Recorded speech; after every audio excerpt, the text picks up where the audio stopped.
I think people really resist being radically honest with themselves and with others, just for some of the things that we were just talking about. But it allows you to see your darkness as much as your lightness. And when you can accept that darkness and accept those pieces of you, then you can actually grow from them. You choose them consciously. And, it can be terrifying to be that honest.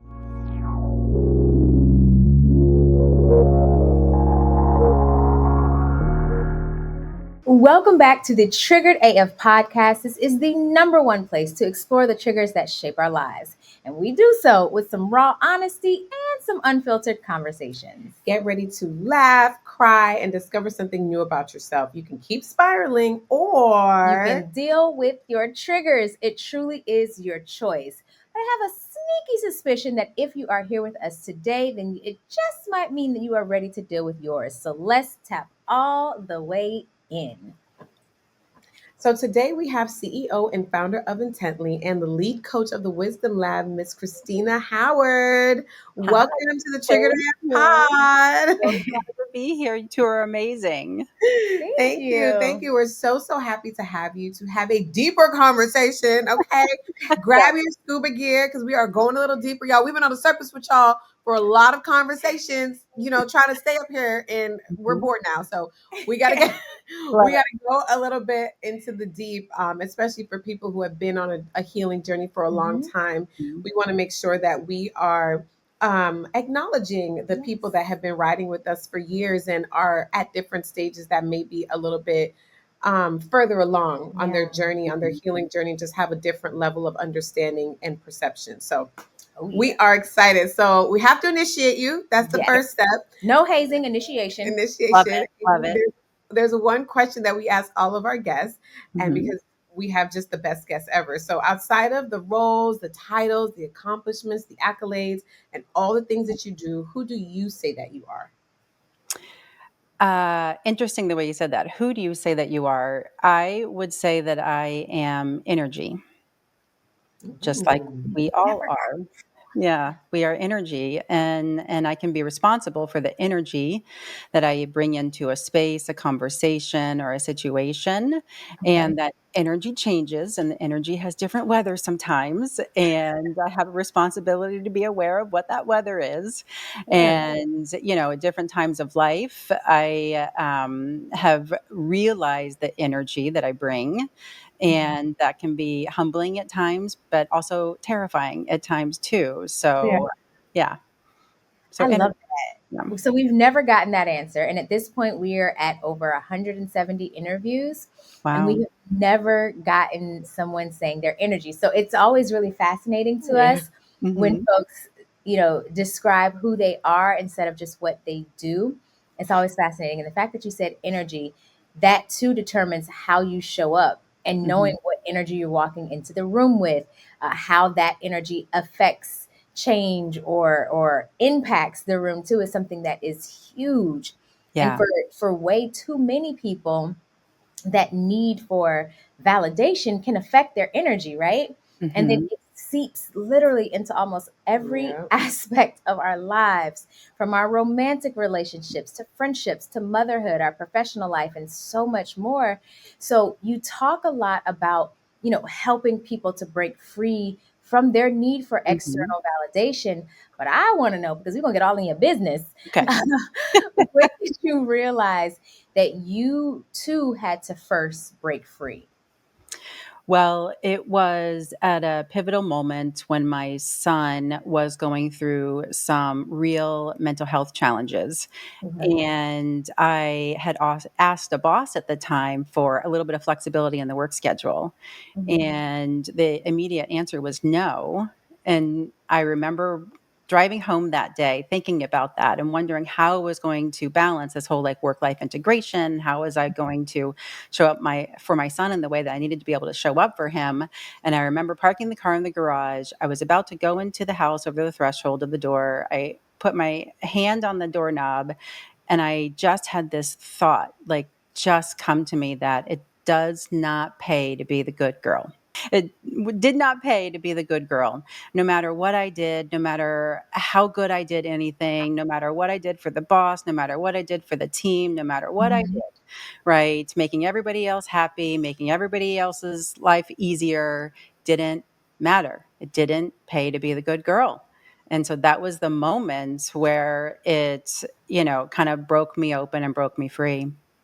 Ooh, listen, I adore that. I tell my daughter now because I have a 15-year-old, and I Mhm. tell her all the time, you trying to be nice to everybody, that's people pleasing. You want Right. everyone to like you. You want everyone to like give to you. And I'm like, that's not real. That's so fake. And I Mhm. need you. It matters so much to me that you are not fake. I need you to Mhm. be authentic. Yes, still be respectful, but be authentic in who you are. And the honest truth is you're not nice. You're not nice most of the time. Your mouth is slick as ever. Right. So Right. you try to be nice to everybody else, and then you give me your slick mouth. No, I need you to take that outdoors too. It'll Right. serve you well. Yeah. It will, well, and just getting that acceptance from you to your daughter, that will actually help her take that slick voice out and put it into the external world too, if she knows that you accept it. Yeah. And because people pleasing is a very hard thing to break because it's societal, it's cultural, Yeah. we don't want to be cast out of the society, of the group or whatnot. And so it's typical to people please. And it takes a very strong mind and a very brave person to be willing to go against the grain. So it's good that your daughter is getting a start with you and she Oh, knows that it's safe to do it because you will still love her. And I think that's how we help people kind of break free from those kinds of patterns. Yeah, and you spoke about the moment that you were just like you had that aha moment where you Mhm. were like, okay, this is not working out. Like yeah. I've done all these things, and we know when we're talking about good girl, there's a lot of self-sacrificing in there.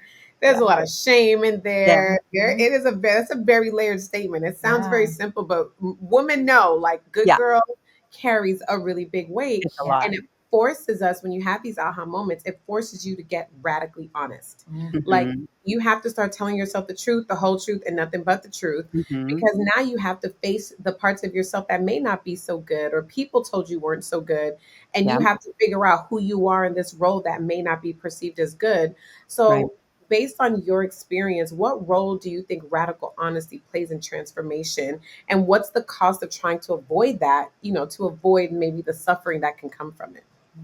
Such a good question, and I think people really resist being radically honest with themselves and with others, just for some of the things that we were just talking about. But it allows you to see your darkness as much as your lightness. And when you can accept that darkness and accept those pieces of you, then you can actually grow from them. You choose them consciously. And, it can be terrifying Mhm. to be that honest. I mean, I've been going through a bit of a transformation myself the last 3 years. And Oh, yes, I mean, I told you right before we started, yeah, I turned 50 this year. Yes. And I would have told you that I would have thought that I would have been in a much different place at 50 than I am now. And from the outside, okay. look fantastic, right? I'm spending time in two homes, one's on the beach, one's in the desert, have a family. And yet 3 years ago, I'd probably been about as low as I could have been. Wow. And I just had to get really honest about the results that I was creating in my life Mm. and if they were the ones that was consciously choosing moving forward. Hey, driver, you're not a part of the community yet? Being in community is the game changer and the cheat code. And this is more than just a membership. It's your growth circle, accountability hub, and safe space for navigating the messy yet beautiful work of becoming your best self. And not only will you get exclusive tools, live access, and the support designed to help you transform your triggers, but you'll also get the tools that you need to build new habits that help you to lead with clarity, confidence, and joy. Time to create lives that feel as good as they look. See you soon, Thrive Tribe. Visit justthrivenow.com. Ooh, listen, that piece there, that you are speaking my language. I am so excited for this conversation. So I am a firm believer in not only being radically honest with yourself Mhm. and others. We don't believe in being brutally honest because why would I want to hurt? So, like, there's no need for that. No. Yeah. but consciously choosing your life and Mhm. not just allowing things to happen to you, it Mhm. completely transforms your experience. Because I can let all the things happen and, oh, I just go with the flow. No, I am the flow. I'm not going with the flow. I have no Right. desire to do that. Yeah. Why would I choose to go with the flow? I don't know where you are taking me. Am I going to like where we're going? Have we discussed this thing? Absolutely not. Yeah. There's no going with the flow, but making a conscious choice as Mhm. this is what I want my experience to be. This is the type of life and lifestyle I want to have. It allows you then to make decisions to where you're now becoming a sharpshooter Right. simply because there's clarity there. Mhm. There's such clarity. And then you're able to lead differently because you have clarity of thought, clarity of mind, clarity of presence. So when you say, leading from within, like what Mhm. does that truly mean to do so? And then how does it look different from how most of us have been taught to lead, which is by, oh, what are the parameters? What are the Fear. KPIs? Yeah. Yeah. Like, drill it into them that they will be Mhm. fired or there will be consequences if they don't meet it. And it's like, do you like people leading you that way? Why are you doing that to others? Right. Well, and people can feel that lack of inauthenticity or that lack of authenticity, right? When you're leading from a way that others have told you is the right way to lead, pull an HBR article or, any kind of book on leadership. And these are the 7, different attributes of a great leader. That doesn't matter because the greatest leaders that get results are the ones that are the most congruent, the most authentic, and the most real with who they are and what they expect. And they're Yeah. the ones that are most honest with themselves. And so leading from within is about having a deep level of self-awareness, what you're really good at, what you're not really good at, and being honest about that. And so grounded in your own confidence that people really gravitate towards you because of that clarity. Yeah. Yeah. Yeah. Yeah, no, and it's really important, especially in leadership positions, because oftentimes when you're not self-aware and you end up just bleeding all over everyone, Yeah. because hurt people, and Yes, you have exactly. these people get into leadership roles and they really got there with a chip on their shoulder or with something Mhm. to prove, Yeah. and they take it out on these employees or they take it out on their teams, and it's like, what did I do to deserve this? And there's so many wonderful companies that end up getting destroyed because Mhm. those leaders end up being cancers in the organization from Mhm. middle management all the way up to the top. Yeah. It really can cause issues within the work environment. And we have to start getting honest about what work should feel like, Yeah. Yeah. because we spend so much of our lives there. So much. Like we are at work. Like if you're like, I know everyone's an entrepreneur on Instagram, but Right. most people are working a 9 to 5 A day of job, right? Yeah. in some form, right? And Right. it's like Yeah. trying to figure out the work life integration that you mentioned and trying to Mhm. find out what does it mean to live a full life while still helping someone else build their dreams with by working for them and Mhm. trying to feed your dreams and trying to feed your Mhm. children's dreams or your Yeah. spouse's dreams. It's just really tough. So we did a little research on your methodology of Okay. content and connected, Uh-huh. and what I love anything that is rooted in a little bit of science. Okay, like I'm a Mhm. science girly. I Me think too. that when you can break things down and quantify them, and I can see it in black and white, that is really good. But the best Mhm. part of any science is when you can connect it with the soul and the spirit. Like Yeah, if you can do that, and it feels really soulful. So we want to know if you could break it down for our audience and okay. share how it works in real life, what it means to be what it Content. means to be content and connected. That yes, and I'm a big science girl too. I read psychology books for fun in my spare time. So that's how much I love science and neurobiology and everything else. So, Yeah. and most of my clients are the same. And I always say that the longest distance you're ever going to travel is from your head to your heart. Oh, Mm.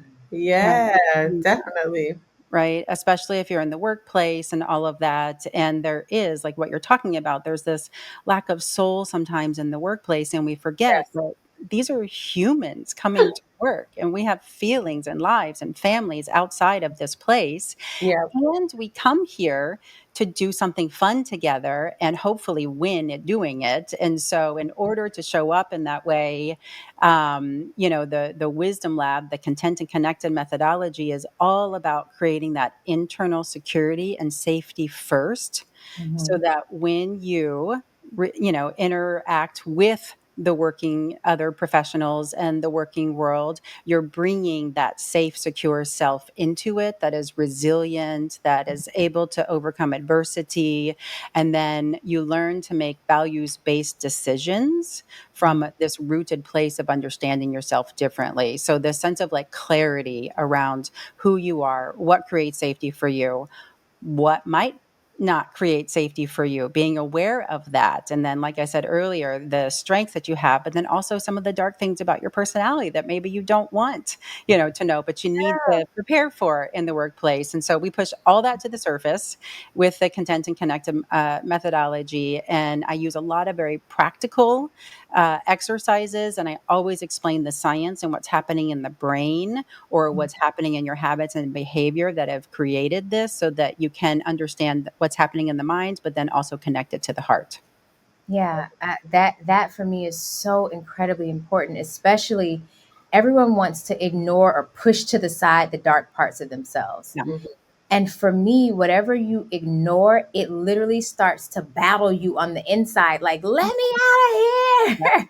Mm-hmm. And so, because it's battling you on the inside, then you start battling others on the outside. Yeah. And it's like, what would happen if you tell yourself the truth that when you feel offended, you lash out and punish people? Yeah. Yeah. What would happen if, as a leader in an organization, you are honest with yourself and say, when I'm offended, I lash out and punish people? Because once Right. you are honest with yourself about Mm-hmm. it, then you can recognize, this trigger, me feeling offended, produces this result. Right. And I don't like the then consequence of what happens with the team members, employees who either quit, do their level worst, not level best, but their level worst, or do just enough. I remember I had a boss who called me trash one of my last times I was That's working in corporate terrible. America. Yeah. And the day he called me trash, he did it in front of everybody in the organization. We're actually still friends to this day on the LinkedIn. Um, but when he called me trash that day, I said, oh, yeah, no, I plan on doing the bare minimum and I'm going to give them a year and then I'm Mm-hmm. I decided it that day, in that moment when he called me trash and didn't apologize immediately after. Later, Right. he brought me into his office where it was just me and him to apologize. And I'm like, nah, you showed your ass in front of everybody. I would really like it if you can also apologize In And front of in front everyone. of keep the everybody. same energy. The You. Yeah. same energy. But if you're clear on what your trigger is and the darker part of your personality, Mm-hmm. then you know, okay, when I'm triggered, this is how I normally respond. Let's see what it would take to create a new default. Right. And that's wonderful. And there's a layer under that that might be helpful that I use and I ask clients to use is that in that moment in which that boss was triggered, he was judging you in some way. That's why he said that out loud. And what he was judging in you, he was actually judging about himself. Yeah. And And Yeah. it when wasn't even serious it enough. wasn't about you, it was about him. And Yeah. so if you ask her, like whenever I'm feeling judgmental about somebody, I always ask myself, what might I be judging about myself? Mm. And if I can't think of, what it might be, then I would ask myself, what circumstances would I need to be in that would make me act a certain way that I would be judging, right? So, because that criticism that he leveled at you, number one, was unkind and unhelpful and unproductive and wrong, right? And, but that was really at himself. Yeah, yeah, I agree, especially because we weren't in any type of a fight. It was literally just a differing of opinion Right, over a colloquial term. And it's right. like, yo, this isn't even enough to get riled up over. Like, this ain't that deep. Neither one of us have skin in the game for the use of this colloquial term. It's not one that anyone would ever get arrested over. So why Right, I gotta be trash? But that for me though is something that you talk about when you are helping leaders to identify when they're leading from that fear or that performance or even that judgmental piece that you just talked about, mhm. and even pain sometimes versus that clarity, that intent, that purpose. So how do you help leaders to identify the difference, you Yeah. know? You mean leading from fear or leading from freedom? Yes. Yeah. Okay. Yes, and, oftentimes I ask them to kinda check in with their body. Okay. fear in the body feels very different. When you're afraid, your nervous system is very activated. It's all over the place. You can kind of feel the movement, right? Or even like the shortness of breath or the catch in the chest. And sometimes our body gives us the information before our minds catch up. And if you're operating from a place of freedom, think of something that makes you feel free. Like, how does that feels expansive. You feel open, you feel lighter, right? And that's a quick way to be able to tell, am I leading from fear or am I leading from a place of freedom? Yeah. When you decided to embark on work, what was that journey like? Can you tell us a little bit about your journey into working into this space? Because you've worked with powerhouse brands like ClubMed, X Games, CEOs of nine-figure companies. Like, obviously you're working with the top of the ladder, and that can be such an emotionally tricky place for leaders. So I would like to hear a little bit about how you've honed the skills and the skill set to manage those people and to help them kind of move through some of the challenges that come from being the top of the ladder. Yes, it's very lonely at the top is what I would say, and I think people don't think of that Only sometimes. if you take no one with you. Right, To exactly, quote right, Alicia. right. Well, yeah, well, and lonely in the sense that they feel like they can't admit vulnerability. They feel like Yes. they can't ask for help. They are in rooms that they never thought they'd be in. So they go through a level of imposter syndrome Yeah. again. And I hear that over and over again. And so to be able to work with people in that space, it's really just deep listening, being vulnerable myself at times because I can, we call it experience sharing and coaching, right? So Mm-hmm. that you can kind of create that bridge for somebody to say, okay, it's not just me. This is not just a crazy feeling.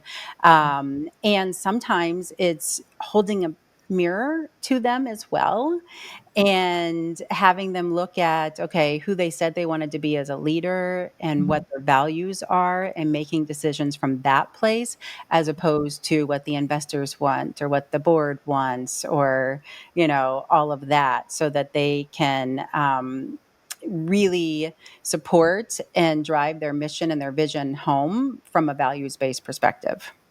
Yeah. Yeah. Centering on what are your values saying? Yes, the board may want one thing. Yes, the stakeholders may want another. But Mhm. what are your values state and what are the values of the organization? Because most people don't join an organization who have values that don't align. So, Correct.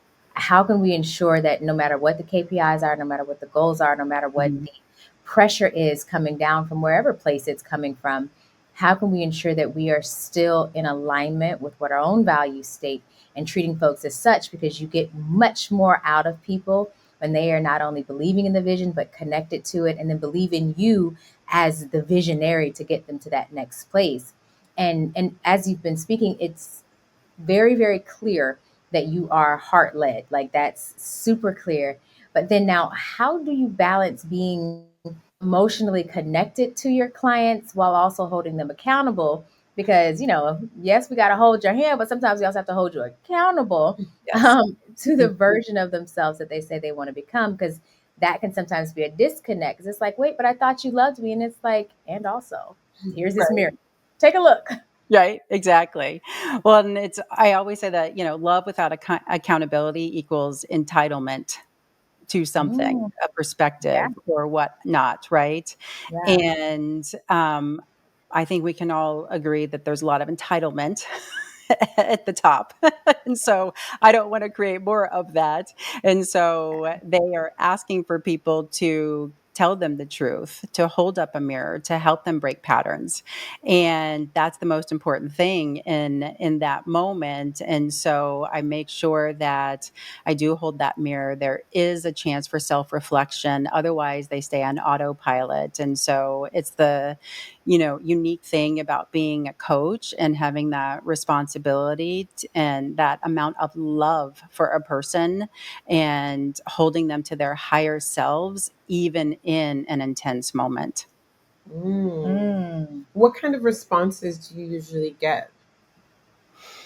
I get, well, it varies. I have some coach or some clients that say, I think I want to punch you in the face right now. Right. Oh, That's what I was anticipating. Like, I Yeah. know there's a lot of resistance Yeah. sometimes. I'm sure. Yeah. And sometimes that truth hurts a little bit. And so I get that, but then I got one today from a client, and he said, outside of the fact that I'm feeling very uncomfortable with this conversation, I think that was helpful. I guess. Right? Yeah. Like, I'm gonna have to sit with that for a little bit. I'm like, "Okay, that's good." Because That's fair. oftentimes, yeah, it's fair, and oftentimes the things that sting like that are the things that we have to pay attention to. Hmm. And I'm just so grateful that I get to work with people like that are affecting large organizations, and because that is a ripple effect that they have throughout those employees, those teams, their families, the grocery clerk that they're going to meet on the way home from work. I mean, the Right. ripple effect of all that energy, and it starts with them sometimes, is so powerful. So I take that very seriously.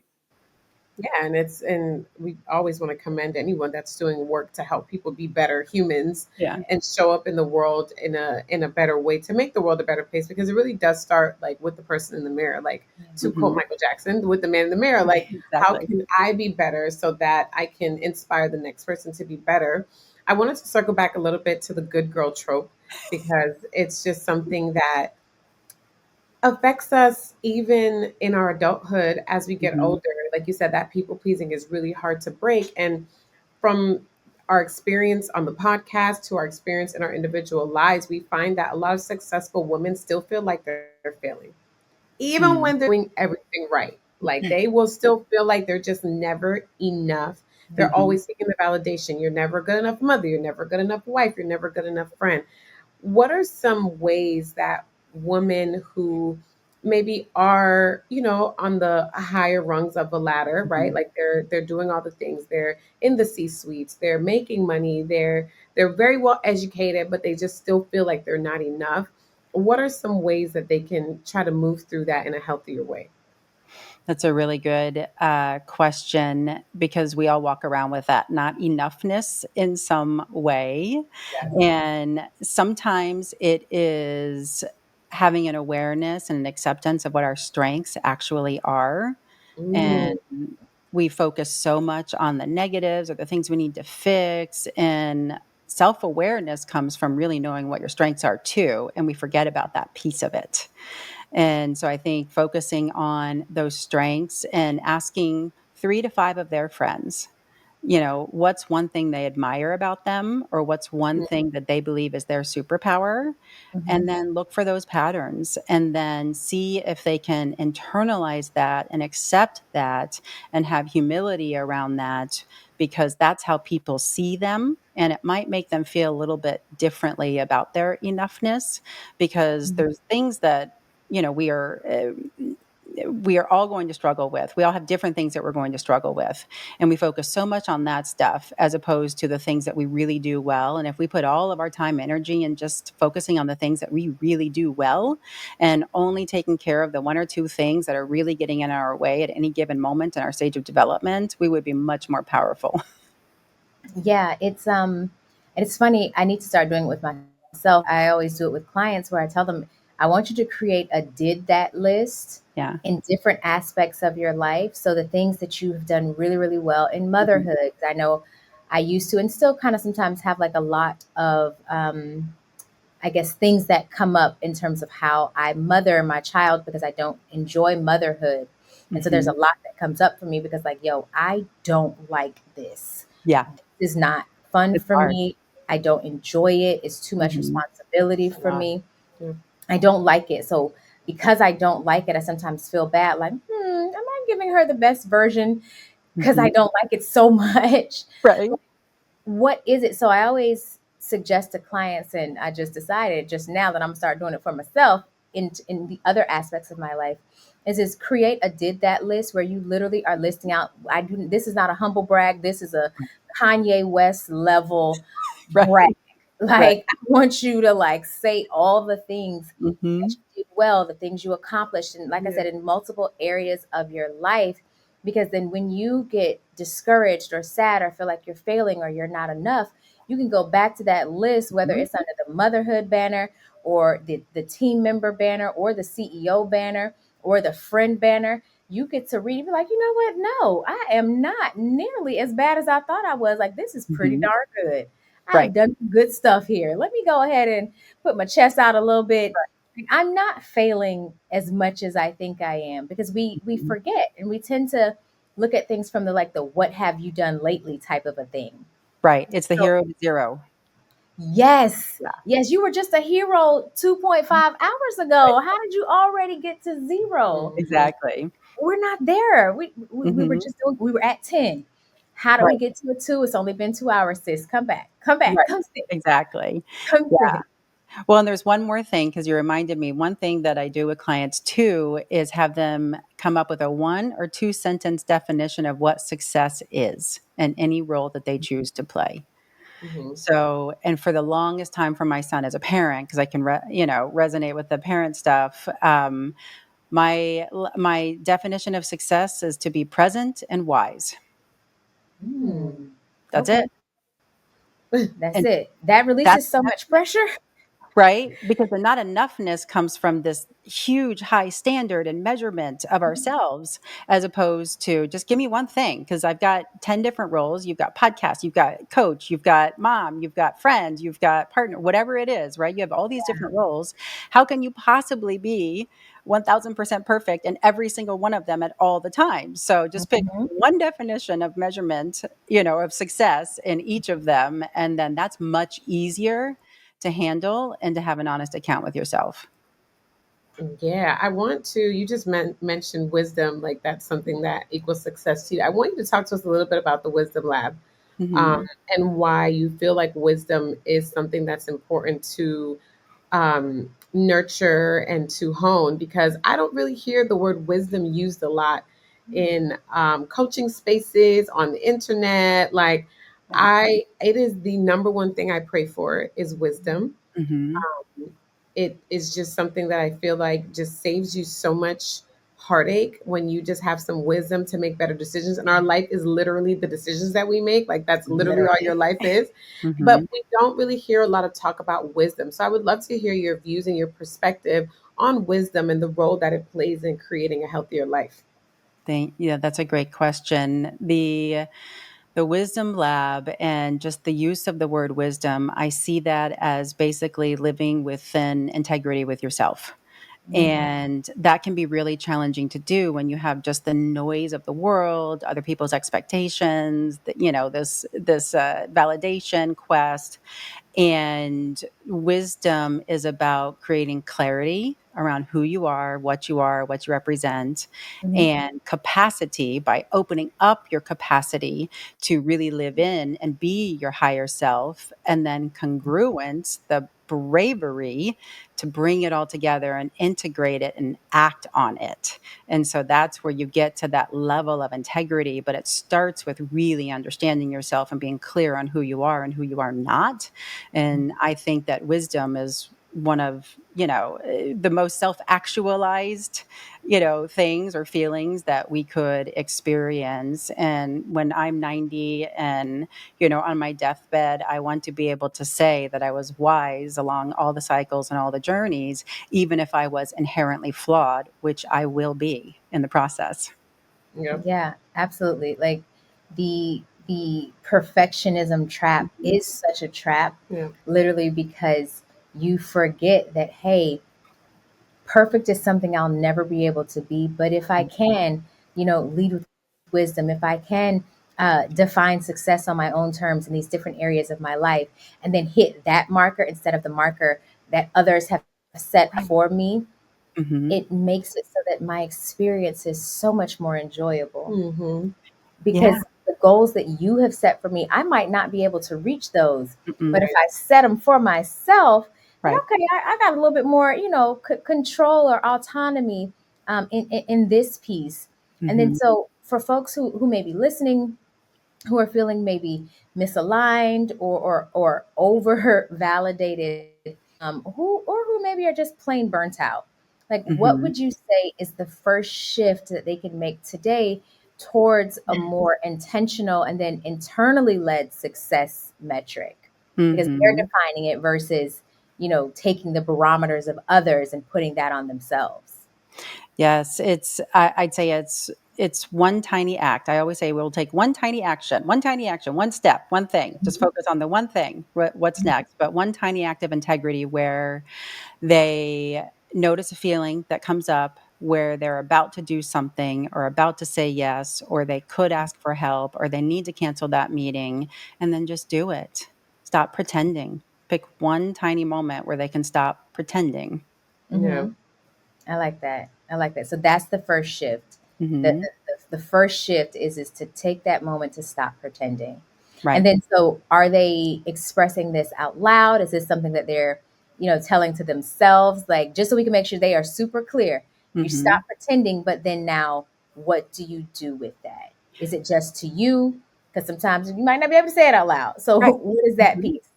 And it's exactly right. It might be that they can't say it out loud. It's in front of their boss, but they recognize the feeling that they want to stop pretending. And so that's the first step. Once you recognize that, then everything else falls naturally and in the time at which it's supposed to happen and in the right place, right? So sometimes it might be I can ask for help because I recognize that this is a safe person and I'm feeling the need for help. So I'm going to do that. It could be that I want to say no to my boss, but I don't feel like I have the luxury to say no to my boss. But I Mhm. acknowledge that and feel that, and I stop the self betrayal, which causes Mhm. so much, mental pain and anguish and illness. And if Mhm. I can stop the self betrayal and get myself out of autopilot, I can check out of the matrix a little bit and be a lot more congruent and more in integrity with who I am. Mm-hmm. Yeah, yeah, that makes a lot of sense, especially the being in integrity with who you are. Because so Mhm. many of us like betray ourselves, right? Like that Mm-hmm. self betrayal muscle is strong in so many of us. Yes. And before we head out, I would really, really like for you to, if you can, just give us some steps as to Mhm. what we can do and how we can move through. It seems like the incessant, like it's like so many of our defaults to betray ourselves. Mhm. So, what are some things that you can give us to, like, okay, when you feel self betrayal coming on, Right. like these are some things or some Do steps? this. Yeah, like do this instead. Right? So, well, first you have to notice when self-betrayal is coming on. So you have to know how that feels in the body. So if they can Mhm. figure out what that feels like, so Yeah. that would be one marker. Another one might be if you know you're looking at your calendar for the week, we'll take it very practical and pragmatic. You look at your calendar and you're like, who am I going to want to say yes to that I actually don't want to say yes to? Where is it going to be hard for me? And you Hmm. plan for those meetings so much differently than you might. You might have some affirmations. You might have a little boundary. You might have, a mantra of what I'm not going to do, in that meeting, and then write that at the top of your paper. So there's a lot of like very practical things that can be done. So one is like perspective, and then one is like in the moment, you can Yeah. create the pause. Give yourself permission to just have a pause. Yeah. That pause before Hmm. you answer, before you respond, before you anything, just pause. And then Right. it should be Second. asking ourselves anything because when we have coaches here, we just get so excited because we're like, oh, more tools for the listeners. Exactly. And I didn't hear the question. I think it might have been a little Oh, bit broken up. Sorry. no worries. I was saying, so now when we pause, is there something specific that we should be asking ourselves? Because we get so excited when we have other coaches here. Ah, It's like, oh, mhm. yes. Yes. So the pause is about listening to what you want to say. Ah, okay. Just let the voice come up. Let it float up if you can, and it will feel like forever, but it will be minimal to the other person. And then I usually work with people if they know that they're going into a meeting or they know it's hard for them to say no, then we Mhm. come up with a couple of starters or like short sentences that they can use that will help create a real pause. So one might be, I'd really love to be able to do that, but I need to check my calendar first, I like that. I right? like, yeah. Or I'd really love to be able to do that. That doesn't fit within my zone of genius, and I won't have the time for that right now. That Okay, would be zone a of way to say no. What'd you say? genius. I said, okay, zone of genius. Right. Yeah, exactly. The zone of genius. And so just having a couple of things at the ready that feel right for them, that Mhm. will allow them an actual pause in addition to the pause in the conversation are very, very helpful, because then they don't have to think about it in the moment. Because oftentimes it's like they're like a deer in headlights of like, I don't know what to say, so I just stay in autopilot. Yeah. And so the trick is to actually create that pause so they get out of autopilot. Or you could just say, hell no, I I don't do want that to. too. I don't fucking feel like it. That might be the inside voice. I was about to say maybe that could be in the head because That's my Right. outside voice too. Yeah, I know, I know. I That's always my say outside I'm wearing voice. my inside voice on my outside face right now, sorry. Ooh, I Mhm. like my inside voice on my outside face. Mhm. Damn, you heard You me. gonna get the outside voice on the outside face from me. Like Yeah, yeah, I know, I know. the other day, a relative was coming to town and to visit, and I had like a birthday party, Yeah. and it was adults only. Mhm. And I have children, so it's not Yeah, like I'm not aware of, like, that children need right, to be supervised. right. But I made sure that my children were upstairs. I told everyone Mhm. that's in town, like, no children. It says no children on the invite, in like a Yeah, very nice it was inside clear. voice way. Yeah, Yeah. very clear. And the relative is like, "Oh, do you mind if I bring my son?"